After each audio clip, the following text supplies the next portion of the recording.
Item ಯಾವುದೇ ಇರಲಿ try ಮಾಡಿ ಆಚಿ ಚಿಕನ್ ಮಸಾಲಾ.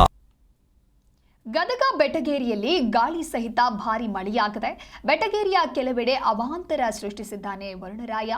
ಅರ್ಧ ಗಂಟೆಗೂ ಹೆಚ್ಚು ಕಾಲ ಭಾರಿ ಮಳೆ ಆಗಿದೆ. ಮಳೆ ಗಾಳಿಗೆ ಶಾಪಿಂಗ್ ಕಾಂಪ್ಲೆಕ್ಸ್ ಬೋರ್ಡ್ಗಳೆಲ್ಲವೂ ಕೂಡ ಕಿತ್ತು ಹೋಗಿದೆ. ಮುಳಗುಂದ ರಸ್ತೆಯಲ್ಲಿ ವಿಎ ಬಜಾರ್ ಬೋರ್ಡ್ ವಿದ್ಯುತ್ ಕಂಬದ ಬಳಿ ಫಲಕ ನೇತಾಡ್ತಾ ಇದೆ. ನಿನ್ನೆ ರಾತ್ರಿ ಸುರಿದಿರುವಂತಹ ಮಳೆಯಿಂದ ಈ ರೀತಿಯಾದಂತಹ ಸಮಸ್ಯೆ ಎದುರಾಗಿದೆ.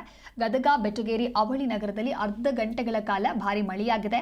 ಇನ್ನು ಕೆಲವೆಡೆ ಸಾಕಷ್ಟು ಅವಾಂತರ ಕೂಡ ಸೃಷ್ಟಿ ಆಗಿದೆ. ಮಳೆ ಗಾಳಿಗೆ ಶಾಪಿಂಗ್ ಕಾಂಪ್ಲೆಕ್ಸ್ನ ಬೋರ್ಡ್ಗಳೆಲ್ಲವೂ ಕೂಡ ಕಿತ್ತು ಹೋಗಿದೆ. ಎರಡನೆಯ ದೃಶ್ಯದಲ್ಲಿ ನೀವು ಗಮನಿಸ್ತಾ ಇರಬಹುದು. ಇನ್ನು ಜೋರಾಗಿ ಬೀಸಿದಂತಹ ಗಾಳಿಗೆ ಈ ಬೋರ್ಡ್ಗಳೆಲ್ಲವೂ ಕೂಡ ನೇತಾಡ್ತಾ ಇದೆ. ವಿದ್ಯುತ್ ಕಂಬದ ಬಳಿಯೇ ತಗಡಿನ ಬೋರ್ಡ್ ನೇತಾಡ್ತಾ ಇರೋದ್ರಿಂದ ಸ್ಥಳೀಯರಲ್ಲಿಯೂ ಕೂಡ ಆತಂಕ ಹೆಚ್ಚಾಗಿದೆ.